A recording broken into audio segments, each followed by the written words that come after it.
I want us to be able to talk about mental health.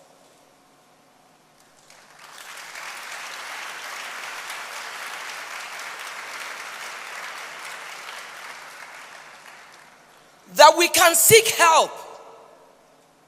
That we can go to our pastors. We can go to leaders and to tell them, I think there's something wrong with me. Shall we go to Mark chapter 5? Mark chapter 5. I'm reading from verse 1 to 5. A scripture we use for deliverance. But today, I see mental health in that scripture. Shall we go together?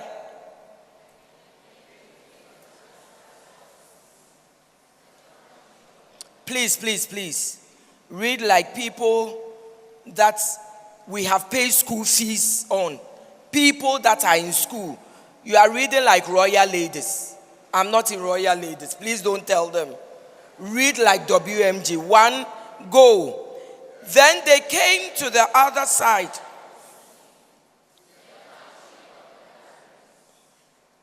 Go ahead, verse 2.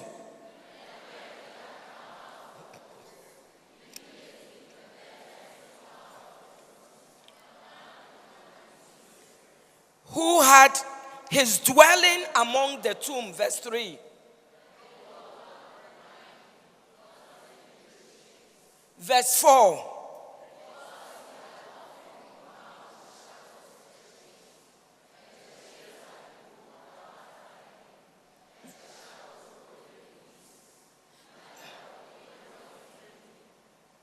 Verse 5.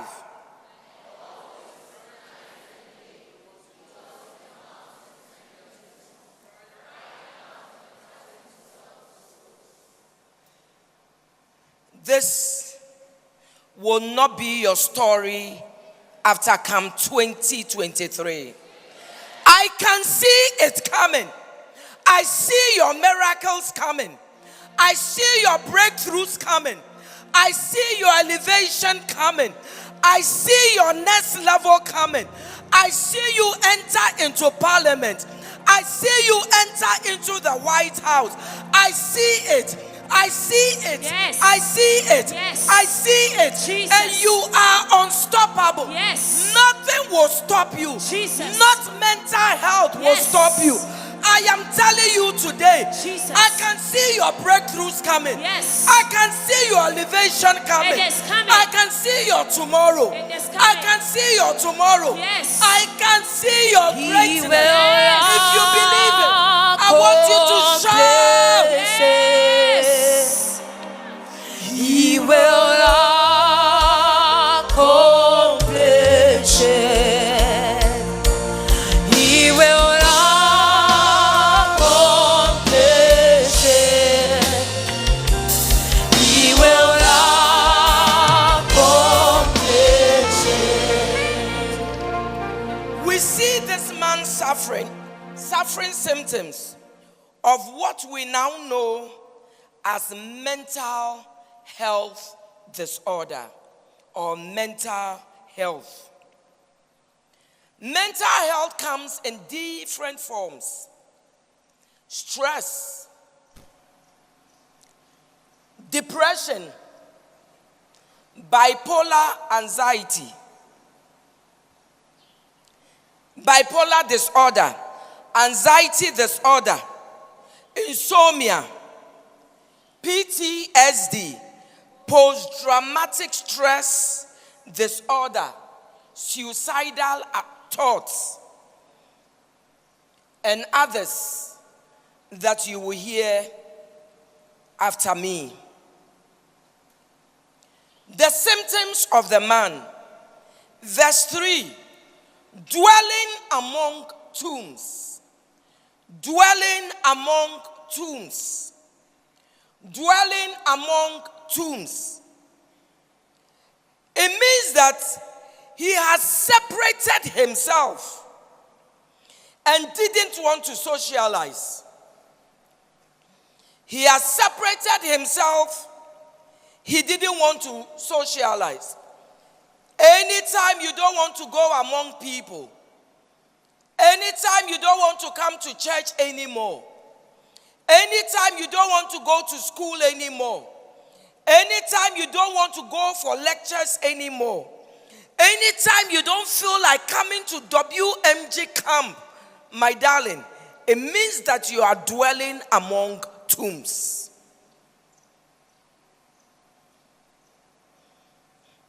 Anytime you refuse calls from your friends, anytime you refuse calls from family members, I am here to let you know that you are dwelling among tombs. You wake up in the morning, you don't want to draw your curtains. You close your door and you are all by yourself. The family is meeting at table to eat. You don't want to come. There's a family film time or game time. Only you don't want to be a part of it.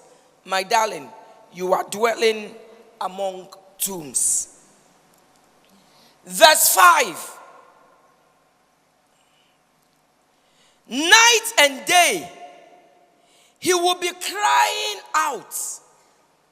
Night and day, night and day, night and day, night and day, he will be crying out. If he was crying out night and day, it means that he wasn't sleeping. It means that he had insomnia. Insomnia means lack of sleep.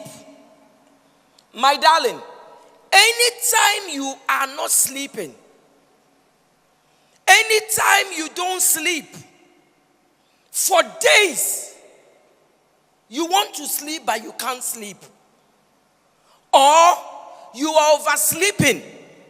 Instead of studying, you are sleeping. Instead of coming to church, you are sleeping. You come to WMG camp, you are sleeping. In the auditorium, you are sleeping. It means that night and day you are crying. Or anytime you don't feel like eating, for days you go without eating. Or you overeating. Am I dialing some numbers?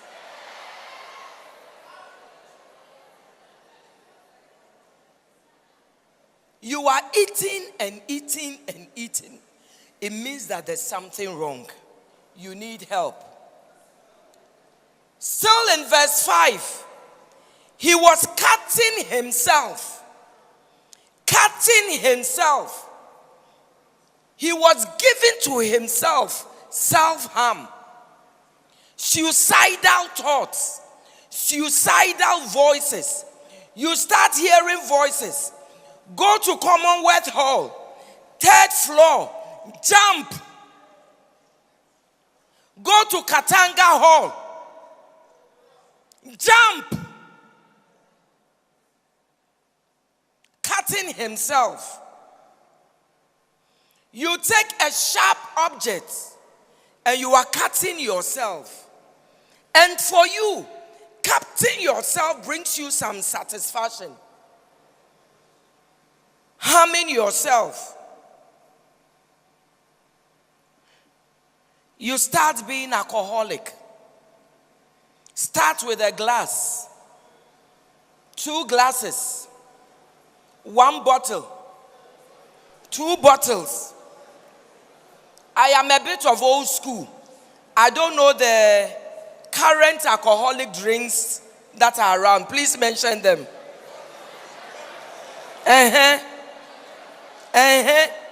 You see how you are mentioning? Because I don't drink, I don't know them. My darling, you are harming yourself.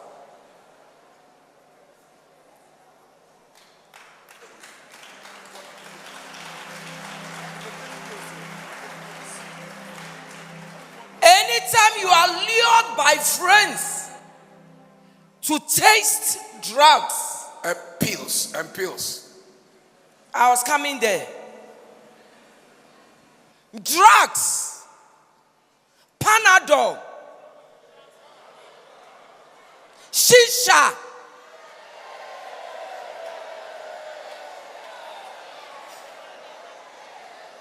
You know why this one I'm not old school? You want to go to the ghettos, to the bunker. I know it because I am the director of social services where School of Restoration is under me. My darling, if you see very intelligent people went to very good schools, they speak very good English. When you see their lives today, they can stay 1 week, 2 weeks, 3 weeks without a bath. My darling, if you are here and you can go 3 weeks without a bath, this one we are not talking Commonwealth business.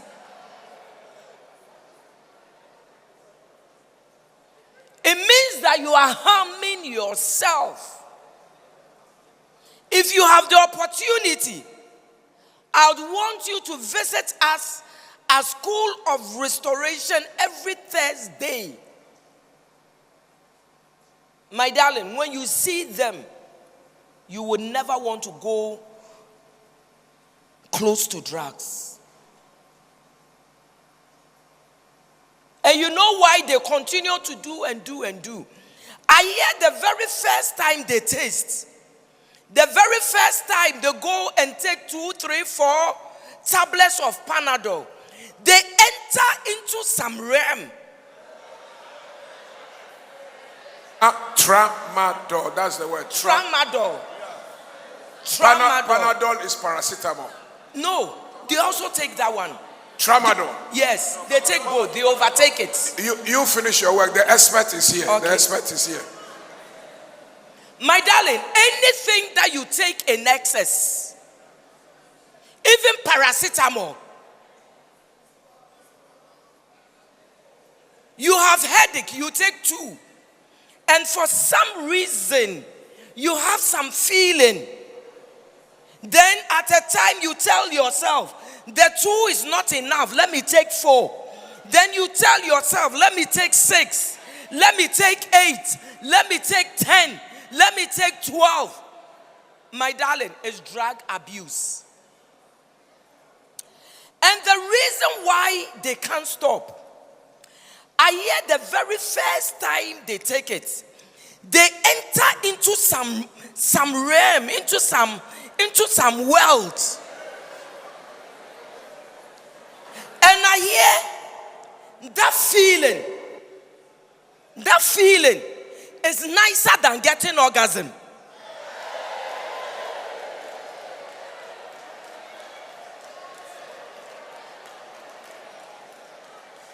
And I hear that feeling comes only once. And every time they want that feeling,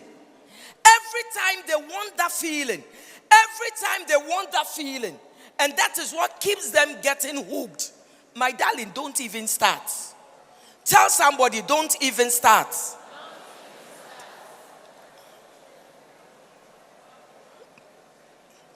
And then he says, no one could bind or tame them. No one could bind or tame them. It means that no one could help them.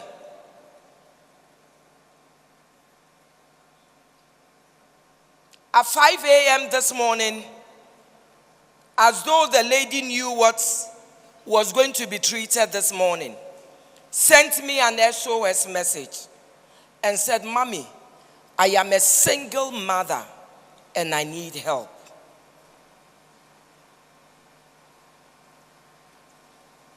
My son was sacked from school. I registered him in a private SHS school. Just a week to writing his examination, he said, "Mommy, I'm not going to school anymore." Stop school. Move from home. Now with friends in the bunker and in the ghettos. Every attempt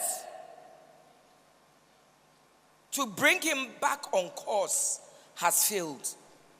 And the woman said, "Mommy, I am on my knees. I need help."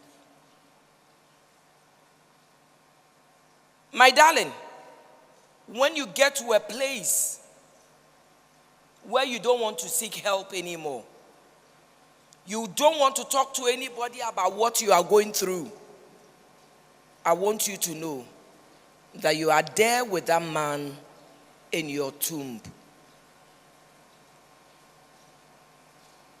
Now, mental health has become a subject we need to talk about.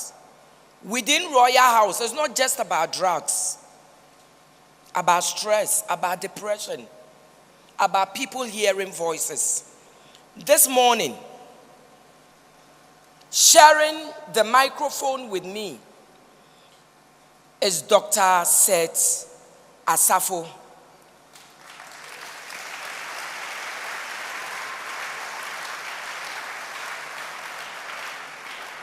Dr. Seth Asafo is not new to those of you who watch or live stream Family Life with Mama Rita every Wednesday. He's been on with me within the past month talking about mental health.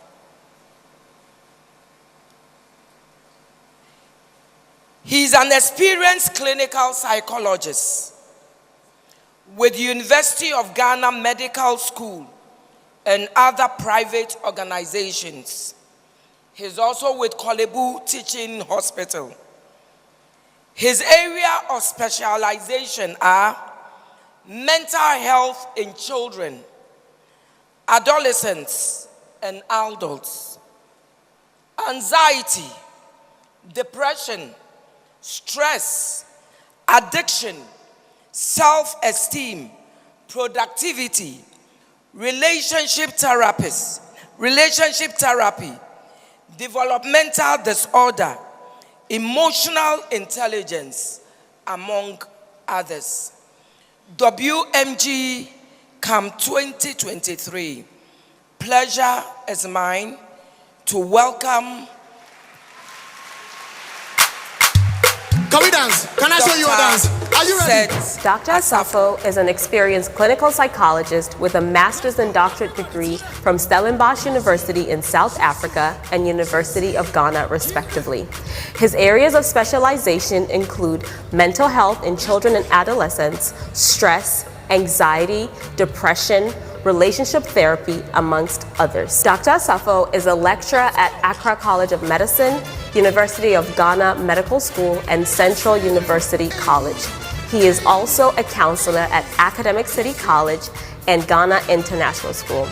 Dr. Asafo is the co-founder and clinical psychologist of the Calm Center, and he's a regular guest on Family Life with Mama Rita on Powerline TV. World Movers Generation, with a standing ovation and a round of applause, let us give a great welcome to Dr. Seth Asafo. Please be seated. A very good morning to us all. My greetings to Apostle General. Daddy, I salute. Also to Mama Rita and all of us. I am very excited to be here today, especially because I get to talk about mental health, which is a hugely stigmatized topic or concept the world over. Today, I want to change the dynamic of mental health in our minds so it stops becoming a taboo. Now, let me ask this question. Whenever you hear mental health, I'm sure the picture you have is that man or that woman who's naked on the street, walking about dirty and carrying so many things on them. Isn't that correct? Well, mental health is much broader than that. And the Bible is the biggest manual of mental health. Everything I will talk about, the Bible has spoken about it in one way or the other. I will only give a few minutes of mental health. And then because I know we have pressing questions, I would rather let you ask the questions so that we can catch everything, because mental health is too broad. I would need 24 days to finish it up. But I only have a few minutes, so I will do my best. Now, I want us to understand something. Mental health is not mental illness, which is a mistake many of us make. Like physical health, mental health is a continuum. It is not an absolute state where you say, I have it or I don't have it. There are days where you wake up and you don't feel yourself, do you? But you are not sick. You just don't feel 100%. Same thing with mental health. Your mental health can decline, and your mental health can also what? Increase. Sitting here for these few minutes, my mental health has gone up. The song alone has been powerful enough to increase and boost my mental health. And I tell you something, mental health goes beyond just madness. It looks at things such as how we feel. Are you a person who is always afraid? Are you always worrying? That's mental health. Do you easily get angry? When you go to work, everybody is dodging. Are you that parent? The moment your children see you coming down the corner, then they start to hide. Because all daddy will do is get angry and shout, or mommy do is get angry and shout. That is also mental health. Are you shy? So much so that you cannot speak in front of people. Are you that kind of person that if you're taking a walk and suddenly you pass a corner and you see people, then the walking has become another way? All of that is part of mental health. So mental health is bigger than just what we normally envisage as madness. Guess what? The biggest issue about any mental health challenge is stress. And how many of us know stress? How many of us experience stress? Who doesn't experience stress? Wave your hand. Who has never experienced stress? And what that means is we are all predisposed to some mental health challenge. Because without stress, we will say there's no mental health issue. And we always have to deal with some stress. Yesterday, for example, when I was driving here, I came a little late. So I got onto the lonely path. And I said, hey, if somebody comes from the corner now. The moment I said that, my legs started to feel a certain kind of way. And then I got lost at a point. And then all my mind was saying was, Asemaba, today there will be a problem. Fear. Fear is also part of mental health. The moment I got here, all the fear vanished. But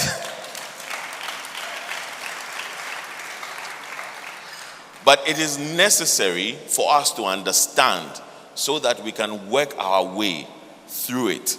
Because mental health is a continuum, you can do things to enhance your mental health. One of them is what you are doing now by being here. By connecting with everybody here, by singing, by praying, you are improving and enhancing your mental health. It is one of our solutions. We say social support. This is social support.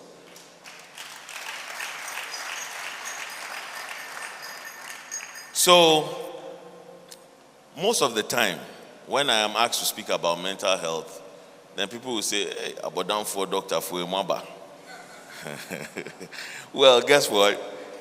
Everybody has a little bit of it, somehow. And it's not bad.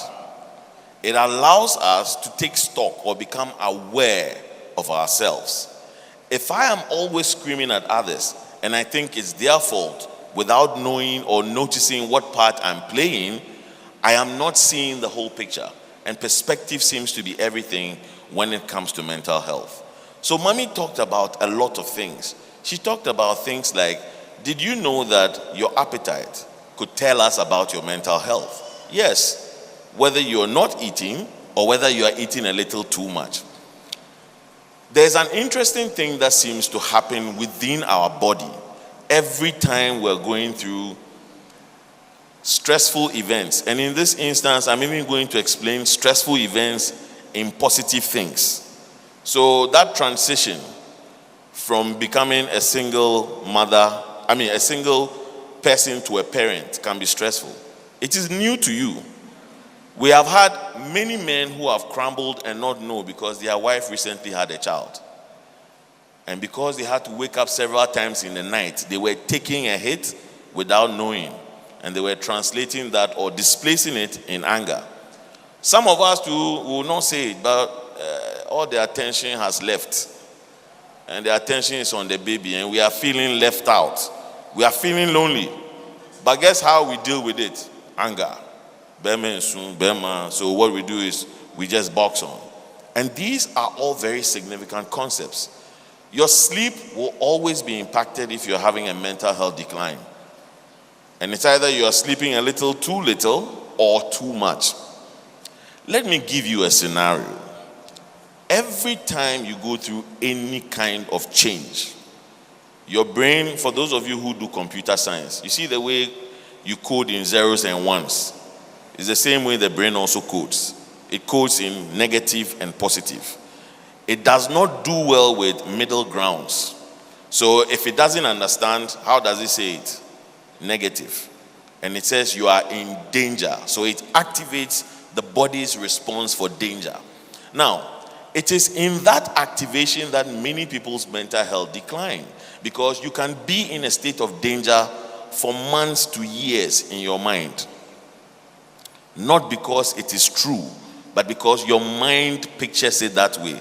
We all like watching movies, don't we? We watch movies. How is it that you watch an emotional movie and you feel emotional? How? You watch one movie, your favorite actor dies, you cry. Then you watch another movie, the same actor will die, you cry again. Then a third movie, are they immortals? Why does that happen? It is the power of your mind. Your mind has a fundamental strength, which is also its fundamental weakness. Its ability to create in detail everything you think about. So once you start watching that movie, it's no longer a movie, but it is you. It is you in there. Same thing with watching horror movies.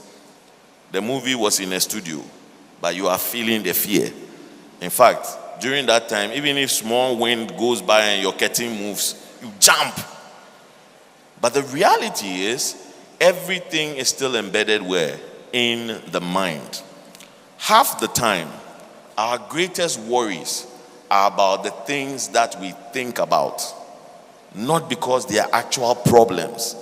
So I can tell all of you seated here what your biggest problem is. I can tell you. And it has nothing to do with psychology. It's about the future. There is nothing you worry about in the present, but you always worry about the future. So your mind is answering the question, can I, will I, what if? And we all do what ifs. In all my years of practice, I have never had anyone come to me and say, I did a what if in the positive. So when you are doing, what if I don't pass the exam? What if I don't get into school? How many of you ever sit to say, what if I do? It never happens. And that single thought is capable of activating your body's response to say, we are in danger. So guess what? For months to years, every day you are worried. But God created us in a way that system of survival, so everybody has a survival system, is supposed to work for a short period of time. It was made to allow us to flee from lions. And for those of us who believe in dinosaurs and saber-toothed tigers, it was made for us to be able to flee from them very quickly. Unfortunately, now we don't have lions we don't have lions following us. We don't have to be hunting. But every day we are running from some lion. We are running from some tiger in our head. And the body consistently says, danger, danger, danger, even when it is not so. For a lot of us, that change pushes us to adapt coping mechanisms. And these coping mechanisms are our biggest challenge. We are looking for a quick fix to feel better. And the quick fixes are what pushes people into behaviors like addiction. Currently, you know the biggest addiction in Ghana? Sports betting. Yes. It is the biggest addiction in Ghana today. And a lot of people will say, oh, but how? There are dozens and dozens of people who have spent their school fees, their child's hospital bill, their rent, betting. And for now, there is no control. Anything that makes you lose control is also a mental health challenge. If you want to know what addiction feels like, I am throwing you a challenge. Put your phone away for 24 hours. The feeling you get when the phone is not there, that is what addiction feels like. I see people doing, that's what addiction feels like. And it's one of our greatest mental health concerns in the current year. There are, however, a lot of very simple things. And I always say, the things that we do to enhance mental health, they are free. And they are in everybody's capability. Number one, your diet, food. So it's not the eating too much, but it is what you are eating. What we know, anything that is rich, anything that is a fruit, a vegetable, or a nut is always good for boosting your mental health. It in fact strengthens your mind to become resilient. Now, when we talk about resilience, resilience is your ability to bounce back or your ability to advance even when you are in adversity. And I say Christians are about the most resilient people I have seen in this world. Every time we face a challenge, our resilience tells us that there is hope in Christ. And that solves the problem for us. So we will say, okay, yes, the problem is there, but as we look forward, things will get better. Now, people may think that it is bad for us to have challenges in life. We don't know it that way. Challenges are good for making us who we are. They are great because they teach us experience. And the brain is a muscle. So the more you work the muscle of going through challenges, the stronger that muscle builds. So you need to go through challenges in order to build that muscle. If you go to the gym and you go and work your leg, it's your leg that gets stronger. So it happens in the brain also. Because a lot of us are youth, I'm sure we have all dealt with some disappointment before. And I will share my own disappointment. Romantic disappointment. Yes. In my romantic disappointment, when my first relationship didn't work, it was painful. Oh, yeah. I could not sleep. I could not eat. There are many things I could not do. And then it passed. Then the second one too came. That one too, I could not sleep, but the eating, I was eating well. I could eat very well because resilience was building. When it happened again, do you know what it became? That one. Oh, okay. That is what resilience is. So challenges are good for building us. When you're facing a challenge, don't use that as a place to say you have been forsaken. It is an opportunity for you to grow.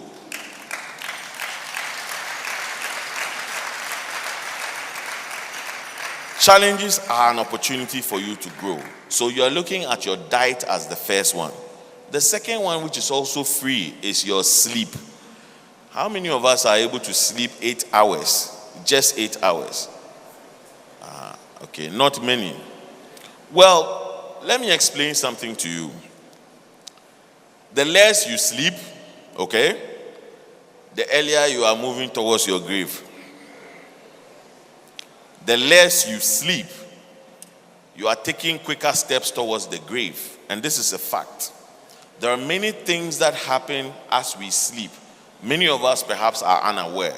But whenever you go to bed, you go through several cycles of sleep. And each cycle takes approximately 90 minutes. Okay? And that's how you get what you call restorative or quality sleep. So if you sleep for 90 minutes, you are getting one dose of that restorative property. Now, the optimum dose is usually 5, and that's why a recommendation would be 7 to 9 hours of sleep.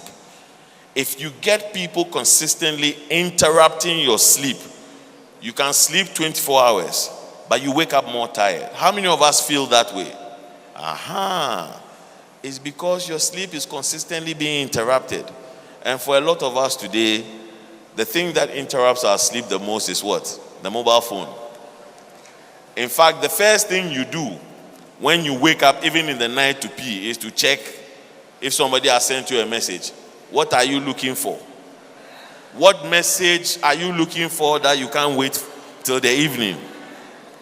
What message are you waiting for? And the moment you get that message, it also sparks another activation in the brain. So then it makes it more difficult to do what? To go to bed. Now, when it comes to sleep, okay, your phone emits what you call blue light, but you don't see it that way. That blue light has the same wavelength as the sun. So essentially, when you pick your phone, what you are doing is you are writing into your brain that it is the day when it is the night. You are telling your brain it is daytime. And when it's daytime, do we sleep during the day? So that may be a reason why you are not able to sleep. Now, during sleep, within all this 90-minute cycle I talk about, after every cycle, the body releases a feel-good chemical. We call it oxytocin. I'm sure we've all heard about oxytocin. For those who don't know, oxytocin is the reason when you fall in love in the early stages, it's sweet. In the beginning, it's very sweet. In fact, you never notice any flaws about your partner in the earlier stages of a relationship. True or false?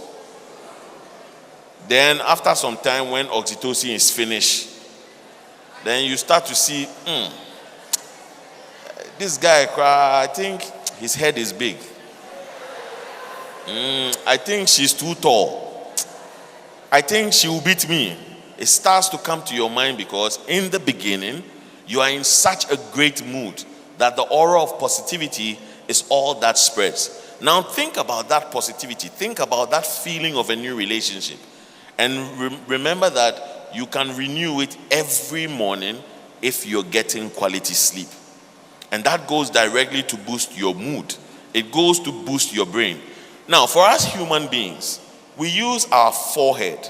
We call it your prefrontal cortex. We use that to think.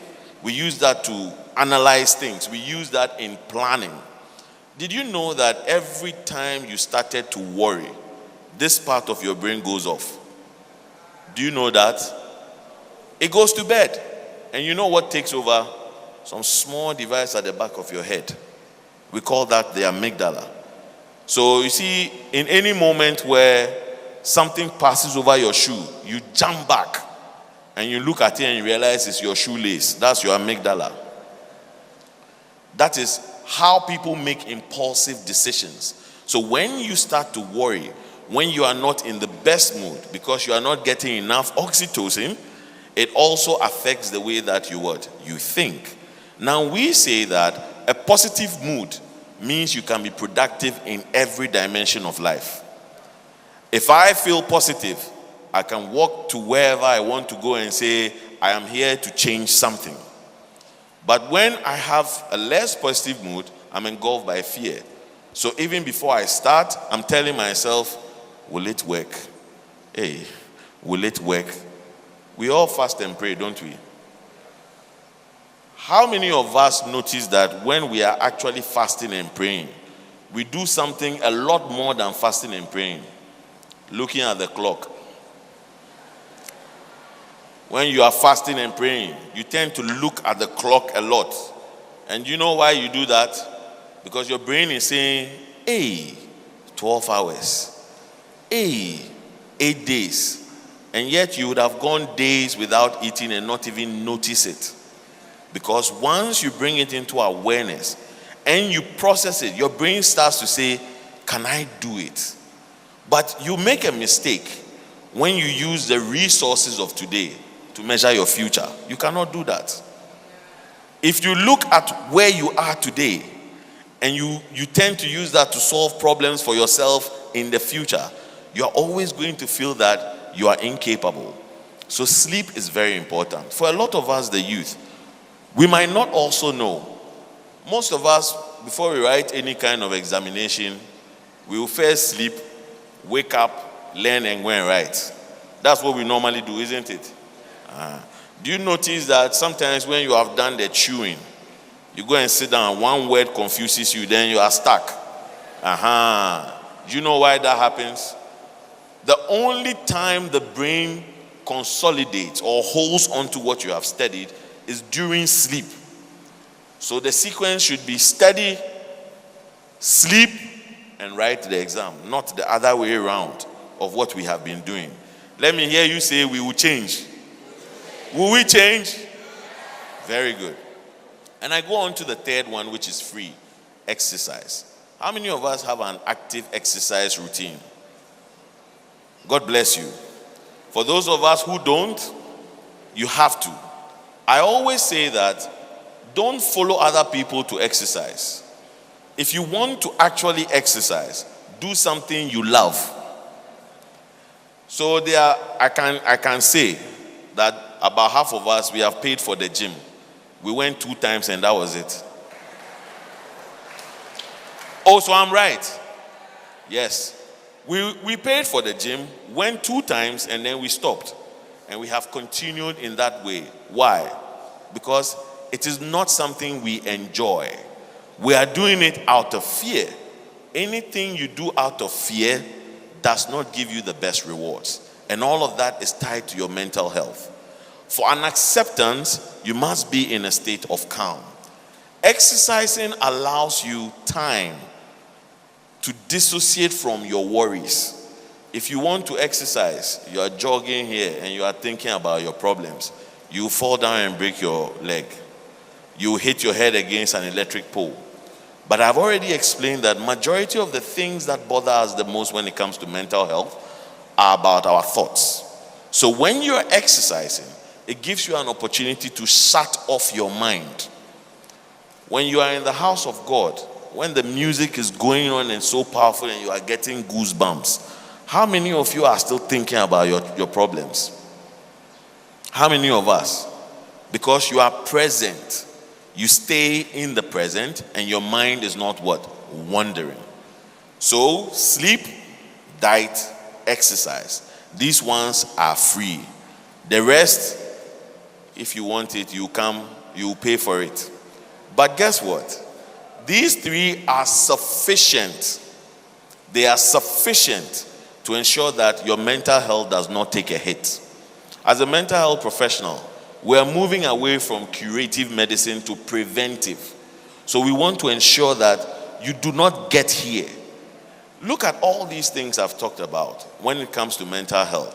Is mental health now about madness? Is it still madness in your mind? Exactly.